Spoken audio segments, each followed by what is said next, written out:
کہ مسیح یسو جب وہ بشریت میں ہے، اس کی خواہش تھی کہ میں اپنے دکھ اٹھانے سے پہلے ان لوگوں کے ساتھ، اپنے شاگردوں کے ساتھ وہ آخری فسح کھانا چاہتا تھا۔ یہ اہتمام کیا گیا۔ مسیح نے کہا کہ تم فلاں شخص کے پاس جاؤ، تمہیں ایک شخص نظر آئے گا اور وہ گھڑا پانی کا اٹھائے ہوئے ہوگا، جس گھر میں وہ داخل ہو اس سے کہنا کہ استاد یہاں پہ فسح کرنا چاہتا ہے۔ ہاللویا، پریز دی لارڈ۔ مسیح یسو نے اپنے شاگردوں کے ساتھ فسح کا کھانا کھایا۔ ہم پرانے عہد نامے میں دیکھتے ہیں جب مقدس موسیٰ قوم اسرائیل کو مصر سے خدا کی قدرت سے نکال کے لے کر آ رہا تھا، تو وہاں پر خدا نے اپنی قدرت کو مصریوں پر اور فرعون پہ ظاہر کیا، کیونکہ خدا رب الافواج ہے، وہ ہر ایک چیز کو کرنے پر قدرت رکھتا ہے۔ اس نے ان کے مختلف طریقے سے ان کو سزائیں دی، لیکن جو سب سے بڑی سزا دی، ہم فسح کو دیکھتے ہیں کہ یہودی لوگ پہلے مہینے کی 14ویں تاریخ کو عید فسح کرتے ہیں۔ وہ کس یاد میں کرتے ہیں؟ یاد رکھے کہ خدا نے قوم اسرائیل کو مقدس موسیٰ کی معرفت جو لا دیا، خدا نے کہا کہ تم آج رات خاندان کے مطابق ایک ایک برہ لینا اور اس کو ذبح کرنا اور اس کا خون زوفے پہ لگا کر اپنے گھروں کی چوکھٹوں پر اوپر سے لے کے دائیں اور بائیں ان کو لگانا، کیونکہ آج تمہاری نجات کا دن ہے۔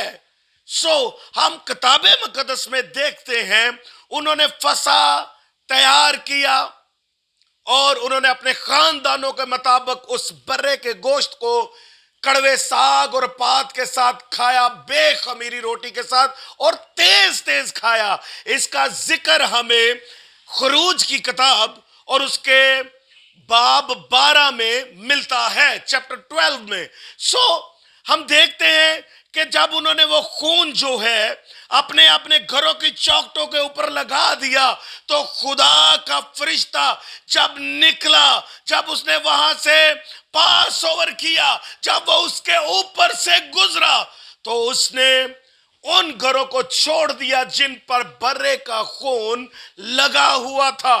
اس نے پورے مصر کے اندر، چاہے وہ جانور تھے، چاہے وہ انسان تھے، چاہے وہ امیر تھا یا وہ غریب تھا، سب کے پلوٹوں کو خدا نے مار ڈالا، اور خدا نے مصر کے سارے دیوی دیوتوں کو، ساری جن چیزوں کو وہ پوجتے تھے، خدا نے سخت سزا دی اور ان کے پلوٹوں کو مار دیا۔ لیکن جب ہم فسح کو دیکھتے ہیں، جب خدا کا فرشتہ ان کے گھروں سے، اسرائیلیوں کے گھروں کے اوپر سے گزرا، تو اس نے اس خون کو دیکھا جو ان کے گھروں کی چوکھٹوں پر لگا ہوا تھا۔ کلام بیان کرتا ہے کہ ان کے جانوروں میں سے بھی خدا نے کسی بھی جانور کو نہ مارا۔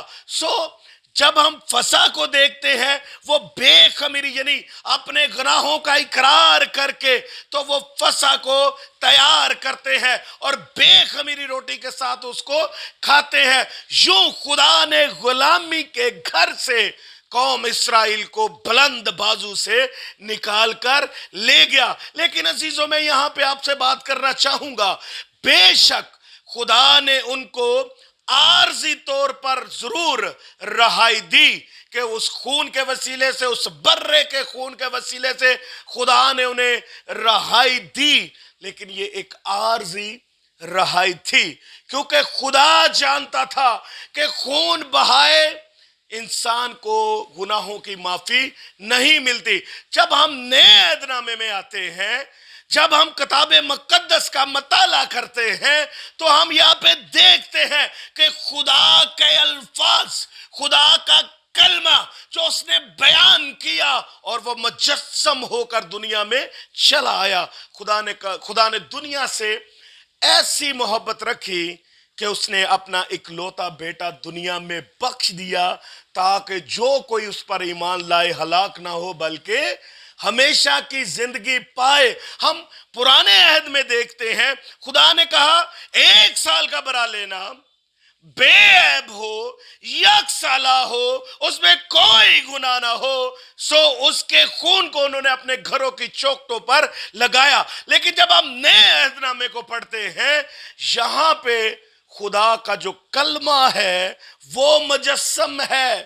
خدا کے بیٹے کے وسیلہ سے ہم نے نجات پائی ہے کیونکہ وہ ہمارا ایسا سردار کاہن ہے جو اپنا ہی خون لے کر پاک ترین مقام میں داخل ہو گیا تاکہ ہمیں ہمارے گناہوں سے چھٹکارا دے. میں کتاب مقدس کو جب مطالعہ کرتا ہوں مسیح یسوع نے کہا تم میں کون ہے جو میرے اوپر گناہ کو ثابت کرتا ہے. سو خداوند یسوع مسیح ہماری محبت میں اس نے ایک ایسی موت کو گوارا کیا جو اس کا نصیب نہیں تھا، جو ہمارا نصیب تھا، بلکہ وہ انسان کے مشابہ ہو گیا اور اس نے ہماری کمزوریوں کو اور ہماری خطاؤں کو اٹھا لیا. سو مسیح ہمارا جو ہے وہ فسح کا برہ ہے کیونکہ بکروں اور چھتروں کے خون سے خلاصی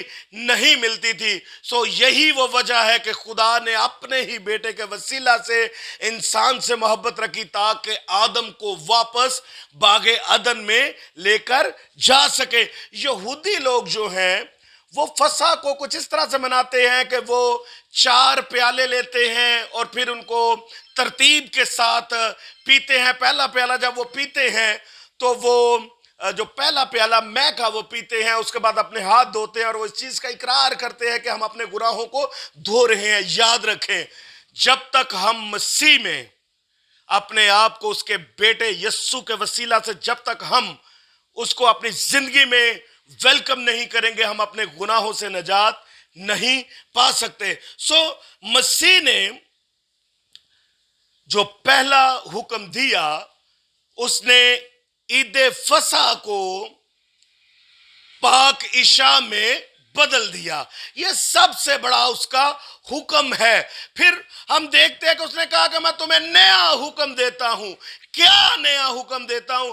کہ جب تک میں واپس نہ آ جاؤں تم میری یاد میں یہی کیا کرو. پھر اس نے روٹی لی، اس کو توڑا اور ان کو دیا اور ان سے کہا یہ میرا بدن ہے جو تمہارے واسطے توڑا جاتا ہے. پھر اس نے پیالہ لیا اور اس میں شیرہ انڈیلا اور ان سے کہا یہ میرا وہ عہد کا خون ہے جو تمہارے گناہوں کے واسطے بہایا جاتا ہے. یہ وہ نیا حکم ہے جو اس نے کہا کہ جب تک میں واپس نہ آ جاؤں تم میری یاد میں ایسا ہی کرنا جب تک ہم خدا کی بادشاہت میں جا کے اس کو نہ پیے.